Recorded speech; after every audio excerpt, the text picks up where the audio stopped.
How is it going, everybody? Today I'm going to be showing you guys how to make kombucha from home. I can make kombucha for 25 cents per bottle. If you buy it from the supermarket, it costs around $3 per bottle. If you follow the simple steps, you will find that it's a lot easier than you think. So let's get started right now. The first thing you need to make kombucha is a Scoby. That is the yeast culture that produces the kombucha. You can find it on all kinds of websites and in Facebook groups. You can get the Scobies mailed to you for a really affordable price. Sometimes you could use green tea, you could use pour tea, you could use black tea, you could use red tea. Just about any tea with a lot of caffeine will work. You cannot use any flavored teas with strawberry flavoring inside of it already or passion fruit tea. You want to use just a pure kind of tea, and that's the only way you're going to make proper kombucha. If you use the other flavors, it'll start messing with the Scoby and things will get funky fast. So I suggest you just, play by the rules. The first fermentation, you want to keep it free of fruit, only sugar and the Scoby together in a vat, and you need to make sure that you put the starter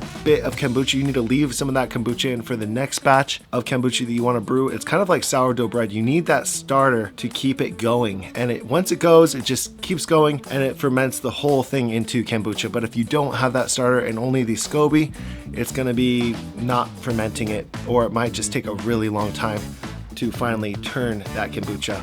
Another thing you need to do is not wash your hands with antibacterial soap, because antibacterial soap will kill your Scoby, the mother.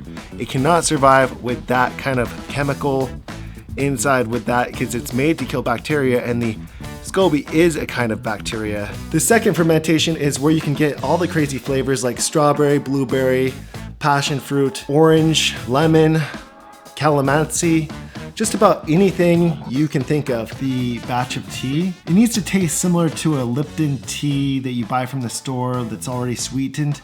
Yeah, here we go. We're gonna try it out. Here we go.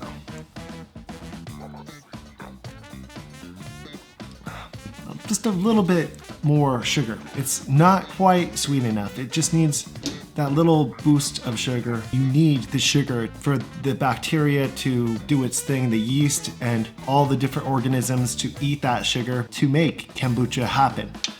Gotta stir it around right before you pour it into a bottle. And here's my bottle. I use this apple cider vinegar bottle. So yeah, this is all clean. You're always gonna wanna keep some of the original Scoby and the tea in with your kit. On our way already, this is starting to cool down. We're gonna be adding this to this batch of kombucha here. So it's hiding in here because it doesn't like the sunlight. We're keeping a t-shirt over it at all times. And then I attach something over the sides, because if you don't put anything on the side like a rubber band or something like a rope and tie it off, the flies or insects can get inside and you will not be getting your kombucha.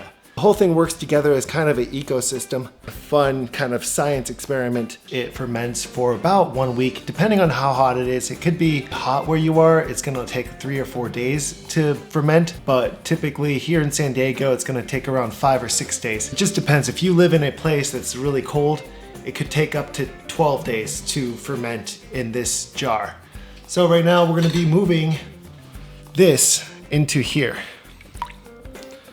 Just 1 scoop at a time.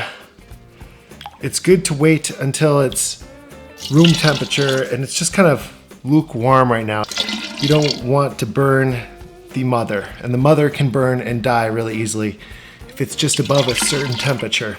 And you have to get a new mother, so that's a lot of trouble, especially if you live in a place where you can't find another Scoby very easily. I'm gonna actually try this and make sure the sugar is completely dissolved in here. Stir it up and then give it a try.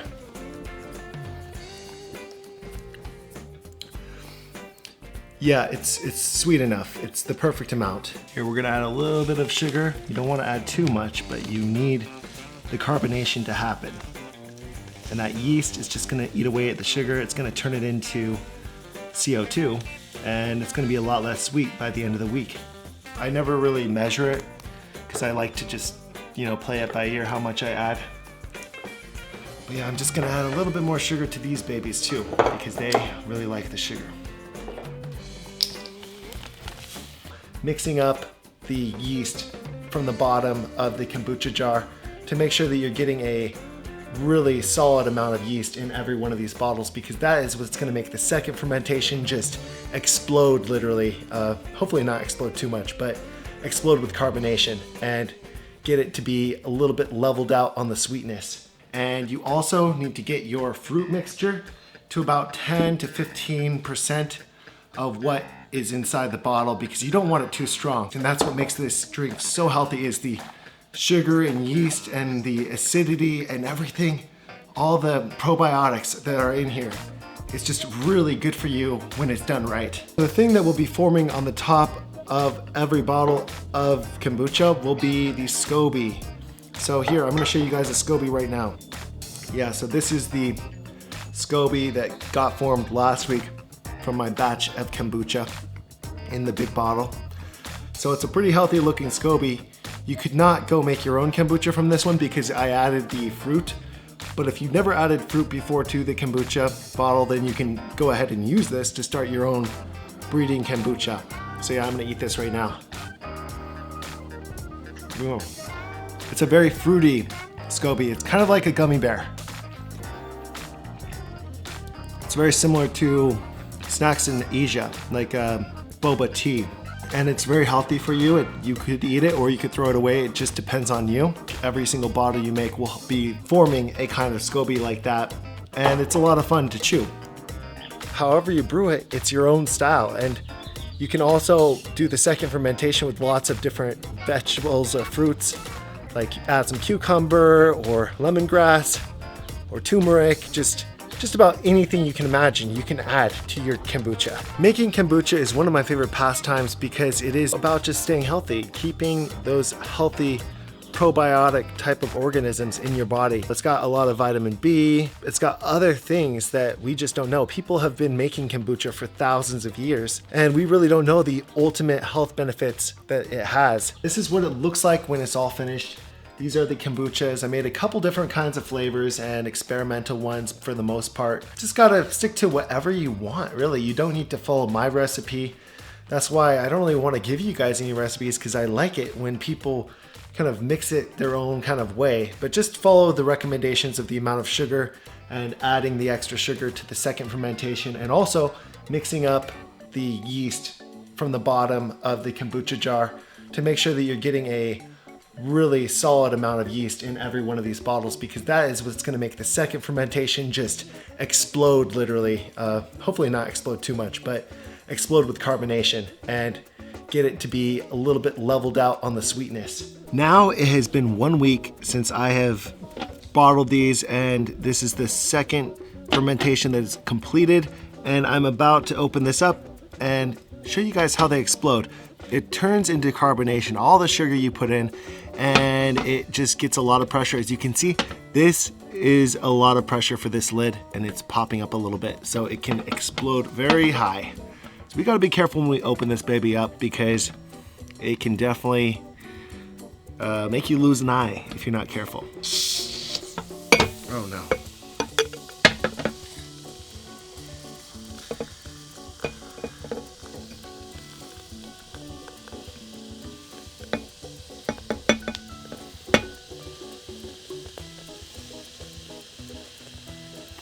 Yeah, so it got left a little bit too long, but yeah, we are letting the pressure off. This is all the CO2, giving it tons of pressure. That's a lot of carbonation right there. This is gonna be a very bubbly kombucha, that is for sure. It smells really good though. This has got kind of a sour flavor. It's very red because I added a lot of blueberries and a little bit of dragon fruit. Here we go. We're gonna try to open this one up more. Opening it up, it's gonna pop maybe. Oh. Okay, well, you're not supposed to do this with the kombucha. Oh no. A little bit crazy with the kombucha bubbles. Oh, okay. That's why we burp the kombucha. We don't just leave it. Whoa. Oh my gosh. Wow. Okay, so this is an example of kind of what not to do, to leave it without burping it and putting a lot of sugar in and letting it sit. Honestly, yeah, it's really good even just straight from the jar. For kombucha, you don't always have to have it for the second fermentation before you try it. You can also drink it as you're brewing it inside of the vat. It's honestly really good from there, and it's very fresh. And it just every day kind of evolves into being more sour. But if you want that carbonation and to add some different flavors, you got to do the second one. The feeling you get when you drink a glass of good quality homemade kombucha, it just gives you that lift that you need, that pick-me-up. It's almost like it makes you feel happy. Your body is telling you thank you. And so that's why I drink this almost every day.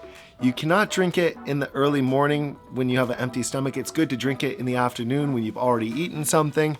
And, you know, just have one glass, start off with that, but don't drink like 5 glasses, don't go too crazy. There is a little bit of alcohol. Normally there's a 0.5 or 1% alcohol in this, which is kind of like a non-alcoholic beer. This kombucha tastes really sour, and I did add a lot of sugar, but that sugar just turns into carbonation in the end. It really is an amazing flavor though. It's got kind of a cranberry raspberry flavor. Even though I just put a little bit of blueberries and blackberries inside of it, just is really sour from the natural kombucha. It reminds me of Lembeck beer in Belgium, which is brewed with a special yeast that's found in that region where they brew that beer, and it's got fruit added to it, just fresh fruit. It's almost like champagne. When you pop a bottle of Lembeck beer, it comes foaming out. It's just got a lot of carbonation, and this one is very similar to that as far as the taste goes. Sometimes this one can be a bit more sweet depending on how long you let it sit. It ends up getting very sour and not so sweet. Even though the sugar was added to it, it has got no sweetness whatsoever. Here's the second bottle of kombucha. We're gonna open it up and see if it explodes too. I think it might. Oh, whoa, that's a lot of carbonation right there. So yeah, with this one, we already have enough for right now, but yeah, maybe I should have let a little bit of air out earlier. Thank you guys so much for watching until the end of this video. The reason why I like to show you guys how to make it at home is because you can save a lot of money. And I'm all about saving money and traveling and just normal life hacks that make your life better. So hope you guys enjoyed this video. See you guys. Peace out. How is it going, everybody? Today I'm gonna be showing you guys how to shop for groceries with just $10 to spend for a week supply of groceries. There is a lot of options for grocery stores like Trader Joe's, Grocery Outlet, Sprouts, Raley's, Albertsons, and the list goes on and on. But there's just a few grocery stores that I go to if I really want to save money. Because if you're gonna live off of just $10 for 1 week, you gotta get smart. So let's go, we're gonna check out the grocery store here in sunny San Diego.